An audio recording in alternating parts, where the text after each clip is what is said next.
अच्छा, हमारे आज के टॉपिक का नाम है बेसिकली ट्राई कैच। ठीक है, ट्राई कैच का ये मतलब होता है कि हम एसक्यूएल के अंदर ट्राई कैच इसलिए इस्तेमाल करते हैं क्योंकि यहाँ पे हम कुछ गलतियों को कैच कर सकें।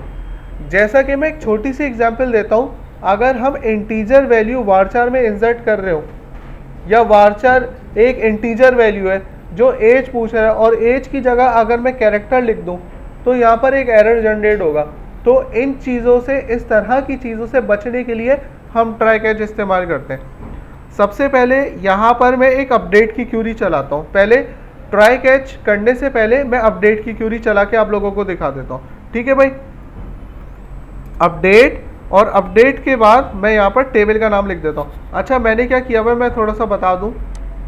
वही वाला कोड है, यहाँ पर एक डेटाबेस बनी हुई है, उस डेटाबेस को मैंने यूज़ कर लिया। यहाँ पर मैंने एक टेबल क्रिएट कर लिया और टेबल क्रिएट करने के बाद मैंने इसके अंदर पूरा रिकॉर्ड डाल दिया। ठीक है, इसको शो करवा के दिखा देता हूँ ताकि टाइम बच जाए। ये हमारे पास क्या हो रहा है, ये देख लो, ये हमारे पास पूरा रिकॉर्ड शो हो रहा है। सही है। अब मैं ज़रा थोड़ी अपडेट की क्यूरी आप लोग को बता देता हूँ किस तरीके से होगा। तो अपडेट की क्यूरी में आता है TB__ ट्राई। ठीक है भाई, ये मेरे टेबल का नाम आ गया। ठीक है, TB__ ट्राई, और ट्राई के बाद मैं क्या लिखूंगा, सेट। सेट के बाद मैं क्या लिख दूंगा, एज। यहाँ पर मैंने लिखा age is equal to single inverted comma. हालांकि एज की डेटा टाइप देखो मैंने यहाँ पर क्या दी हुई, एज की डेटा टाइप क्या है, इंटीजर। तो यहाँ पर मैं लिख देता हूँ एज के अंदर ABC। सही है, यहाँ पर मैं क्या लिख देता हूँ, ABC। कहाँ अपडेट करना है, वेयर, वो पूछ रहा है, तो मैं इस वाले कॉलम का नाम दूंगा ID की बुनियाद पर।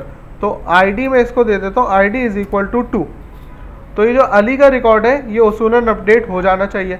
तो यहाँ पर जाते हैं, यहाँ पर जाने के बाद ये वाली क्यूरी चलाऊंगा तो यहाँ पर मुझे क्या बोलेगा, conversion failed when converting the varchar value ABC to data type integer. आप गलत कर रहे हैं। तो जाहिर सी बात है, गलती कर रहा हूँ तो मैं इस चीज़ को सही थोड़ी करूँगा, सही तो मैं अपनी गलती करूँगा ना।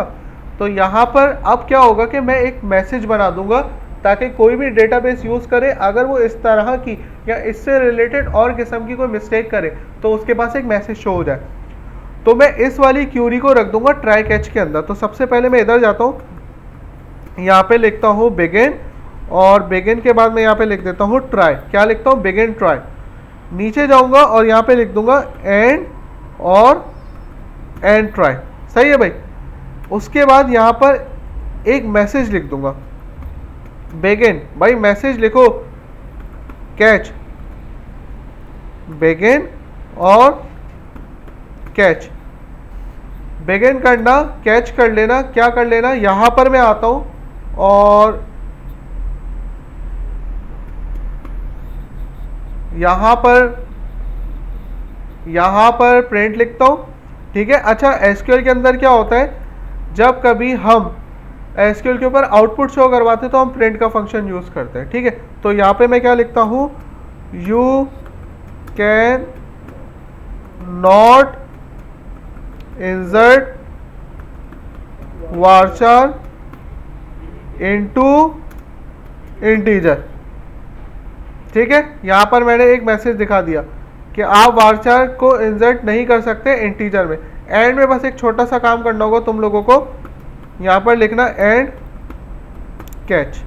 ठीक है, यहाँ पर मैंने क्या लिख दिया, एंड कैच। अब देखो यहाँ पर क्या हुआ, एंड ट्राई कर दिया, बिगिन कैच स्टार्ट कर दिया, प्रिंट भी लिख दिया, और यहाँ पे क्या लिख दिया, you can not insert varchar into integer. इधर जाता हूँ और इस वाली क्यूरी को यहाँ पर क्या करता हूँ मैं, अच्छा यहाँ पर से मैं एक काम करता हूँ, टर्मिनेटर अलग कर देता हूँ, एक ही टर्मिनेटर यूज़ होगा। अब देखो यहाँ पर क्या आएगा, मैसेज आ रहा है, you can not insert varchar into integer. लेकिन जहाँ मैं इसको सही करता हूँ, इसको मैं सही करता हूँ, इधर मैं लिख देता हूँ 40। तो अब क्या होगा, अब ये गलती नहीं पकड़ेगा, ये डायरेक्ट क्या करेगा, कोड एग्जीक्यूट कर देगा, वन वॉज अफेक्टेड। सेलेक्ट जाके देखेंगे तो ये मेरे पास 40 इंसर्ट हो जाएगा। समझे। चलो अब इस वाले कोड को करो।